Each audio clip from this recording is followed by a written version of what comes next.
Indonesia, Bapak Peri Warjo, beserta seluruh jajaran Bank Indonesia.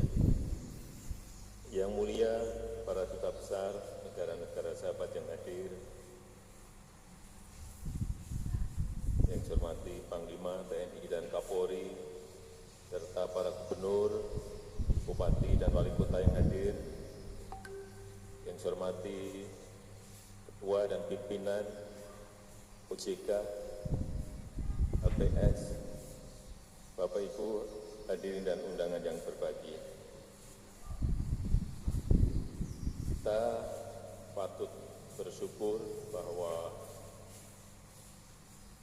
perkembangan COVID di negara kita, Indonesia, semakin hari semakin bisa kita tekan dan bisa kita turunkan dari yang kita ingat di pertengahan Juli yang lalu kita berada di angka 56.000 kasus harian. Sangat ngeri sekali pada saat itu kalau Bapak Ibu semuanya datang di rumah sakit atau melihat kondisi di Wisma Atlet, datang ke daerah semua, utamanya Jawa dan Bali saat itu betul-betul pada kondisi yang bornya sangat tinggi sekali di atas 90%. Tapi alhamdulillah tanggal 23 November kemarin kasus harian berada di angka 394 kasus dari yang pada saat puncaknya di angka 56.000. Kemudian vaksinasi ini juga sangat penting yang Bapak Ibu semuanya perlu saya sampaikan bahwa per 23 November 2021 dosis yang telah kita suntikkan sudah berada di angka 226 juta dosis. Dosis pertama di angka 65% dan dosis kedua di angka 43,3%. Sebuah angka yang patut kita syukuri dan kita harapkan nanti di akhir tahun ini target kita berada di angka 280 sampai 290 juta dosis yang harus sudah tersuntikkan kepada masyarakat. Dan kita sudah mengalami kondisi pandemi ini 1,5 tahun. 1,5 tahun kita telah mengalami pandemi ini. Yang sebelumnya kita hanya berpikir urusan kesehatan, menyelesaikan vaksinasi, tapi ternyata dampak dari pandemi ini kemana-mana. Tadi disampaikan sudah oleh Pak Gubernur BI, hampir di semua negara sekarang ini mulai ada kelangkaan energi, ada kelangkaan kontainer, ada inflasi yang naik, kemudian terakhir ada kenaikan harga produsen yang imbasnya nanti juga akan masuk pada harga-harga di tingkat konsumen. Semuanya tidak pernah diprediksi sebelumnya bahwa efek pandemi ini masuk ke semua problem-problem yang tidak pernah kita perkirakan sebelumnya. Tapi kita patut berterima kasih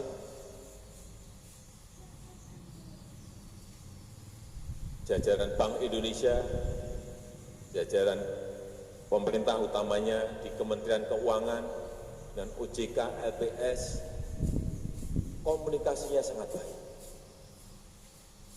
Sangat baik. Bisa saling mengisi, ada masalah kecil saja langsung ketemu. Ini saya kira hal-hal yang prudent seperti itu yang harus kita teruskan dengan kehati-hatian karena memang ketidakpastian itu ada di mana-mana dan sulit dikalkulasi, sulit diukur. Tetapi kuncinya menurut saya adalah bagaimana kita bisa mengendalikan pandemi yang ada di negara kita. Karena masalahnya semakin kompleks, ketidakpastian dunia juga semakin tinggi. Kalau kita lihat pertumbuhan ekonomi di kuartal kedua, kita berada di angka 7,07%. Kuartal ketiga di angka 3,51%. Kenapa bisa turun dari kuartal kedua ketiga? Kita ingat bulan Juli kita PPKM darurat itu 1 bulan penuh, kita rem total karena peristiwa varian Delta yang tidak kita sangka-sangka. Tetapi pada saat ini kalau kita lihat aktivitas ekonomi kita seperti apa, kalau kita lihat di urusan konsumsi, indeks keyakinan konsumen sudah kembali pada posisi normal kembali seperti sebelum pandemi. Kemudian juga retail and sales index juga sudah mulai merangkak naik, menguat seiring dengan pelonggaran mobilitas, dengan peningkatan mobilitas. Angka-angka seperti ini yang penting kita baca untuk melihat prospek di 2022 seperti apa. Kemudian di sisi produksi, kalau kita lihat angka di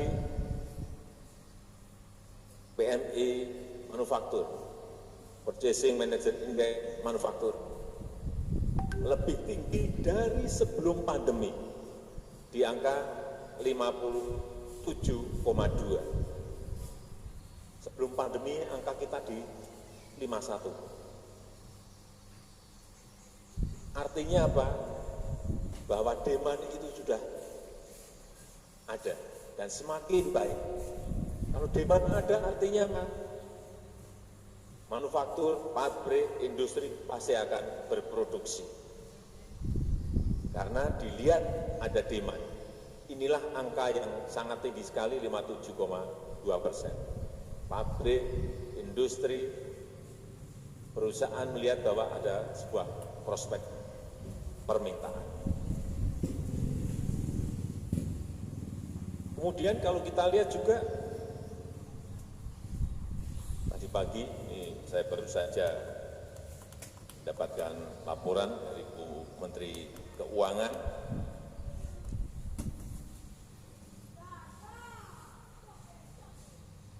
capaian dari pajak sangat baik, biaya dan cukai juga sangat baik, BNPB juga sudah lebih dari 100%, ini baik semuanya.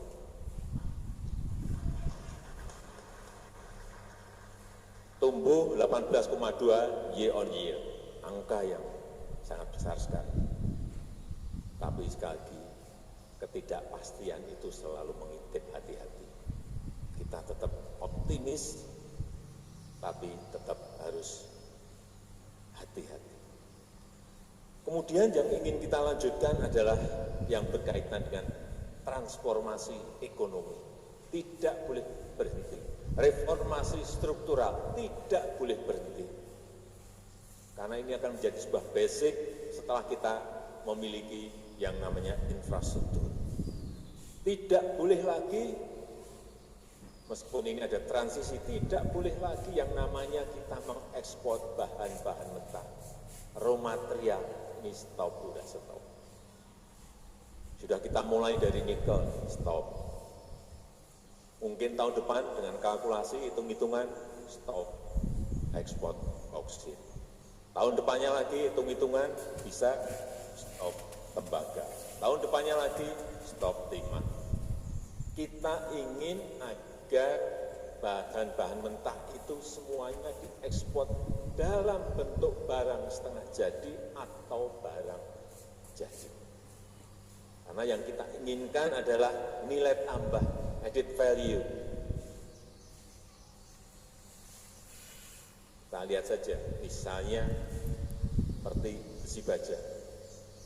pada saat masih boleh ekspor nikel, mungkin 3 atau 4 tahun yang lalu, kita berada di angka 1,1 miliar US dollar. Tahun ini perkiraan saya sudah meloncat ke angka 20 miliar US dollar karena stop nikel. Dari kira-kira 15 triliun melompat menjadi 280 triliun. Ini akan memperbaiki neraca perdagangan kita, memperbaiki neraca pembayaran, neraca transaksi berjalan kita akan lebih baik. Coba kita lihat 2018 neraca perdagangan kita masih defisit minus 18,41 miliar US dollar. Sekarang ini baru di bulan Oktober kita sudah menjadi minus 1,5 miliar US dollar khusus ke RRT. Yang dulu kita defisit, tahun depan insya Allah kita sudah surplus dengan RRT.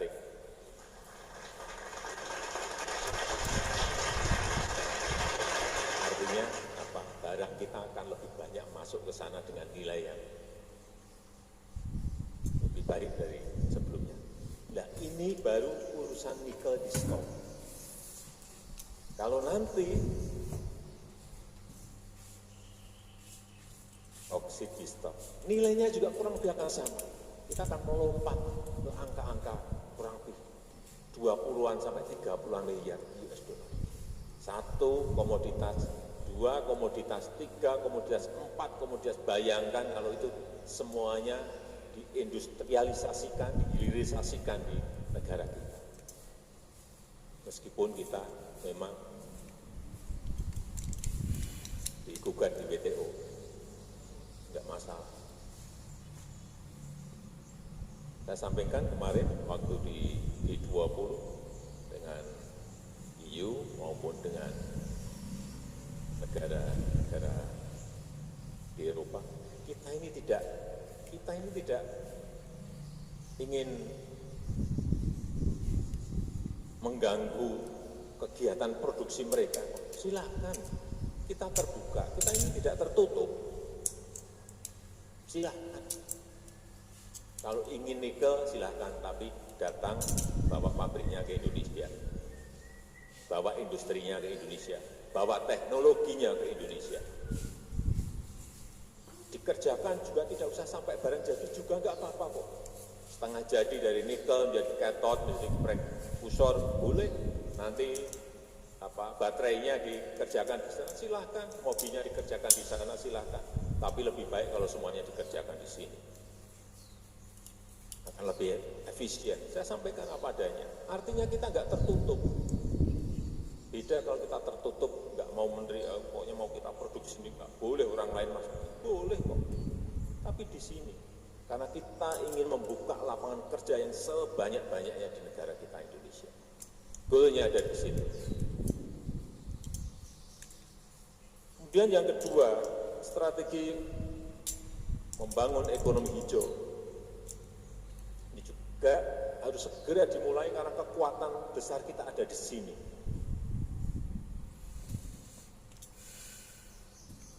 Energi hijaunya ada, renewable energinya ada, banyak sekali. Geothermal kita memiliki kekuatan 29.000 megawatt. Hydropower, saya nggak tahu hitung-hitungannya kalau total, karena kita memiliki 4.400 sungai di negara kita Indonesia. 2 sungai saja, Kayan dan Mambramo. Kayan itu bisa keluar kira-kira 13.000 megawatt. Mambramo itu kira-kira 24.000 megawatt. Total berarti sudah berapa? 37 megawatt hanya untuk 2 sungai. Kalau 4.400 sungai, Bapak Ibu hitung sendiri berapa. Inilah kekuatan ekonomi hijau yang diproduksi dari energi hijau yang kita miliki. Baru urusan sungai, geothermal, belum angin, bayu, belum arus bawah laut, belum solar cell. Inilah sebuah potensi yang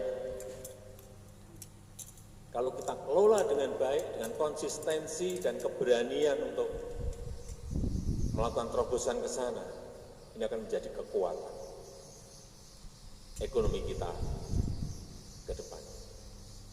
Total renewable energy yang kita miliki kurang lebih hitungan terakhir 418 gigawatt, artinya 418.000 megawatt, sangat besar sekali.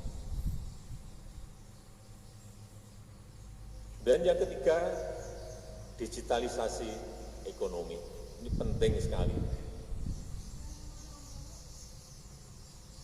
Tadi saya lupa, jadi bulan depan ini akan kita mulai Green Industrial Park di Kalimantan Utara, menyangkut keluasan kurang lebih. Seminggu yang lalu, angkanya baru 13.000 hektar. Kemarin saya dapat informasi lagi, sudah karena permintaan untuk menghasilkan produk hijau ini semakin banyak, akan kita perluas menjadi 30.000 hektar, menjadi sebuah Green Industrial Park yang saya kira akan terbesar di dunia, di Kalimantan Utara.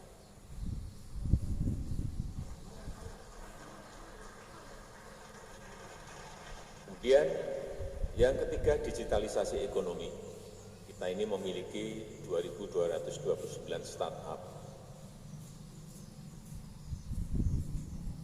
yang kalau kita urus fokus dan benar, ini akan juga menjadi sebuah kekuatan ekonomi kita, karena potensi ekonomi digital Indonesia sampai di 2025 akan mencapai 124 miliar US dollar. Yang paling penting, jangan meninggalkan usaha kecil, usaha mikro, usaha menengah. Kalau kita masuk ke digitalisasi, mudahkanlah mereka, ajak mereka, angkut mereka agar bisa masuk ke e-commerce, platform yang kita miliki, sehingga yang kecil-kecil itu juga bisa menikmati transformasi ekonomi yang kita lakukan. Saya rasa itu yang bisa saya sampaikan pada kesempatan yang baik ini. Saya sama dengan Pak Gubernur BI bahwa tahun 2022 kita semuanya harus optimis, tetapi tetap pada posisi kehati-hatian. Sektor-sektor yang kita buka juga bertahap, tidak usah tergesa-gesa. Kalau kita lihat peluangnya memang harus dibuka, tapi dengan protokol kesehatan. Ada event-event besar juga silahkan, tetapi juga didampingi oleh Satgas. Penuh dengan kehati-hatian, karena kita melihat negara-negara lain yang tidak hati-hati, muncul gelombang ketiga, muncul gelombang keempat. Itu yang kita hindari. Saya rasa itu yang bisa saya sampaikan. Terima kasih. Wassalamualaikum warahmatullahi wabarakatuh.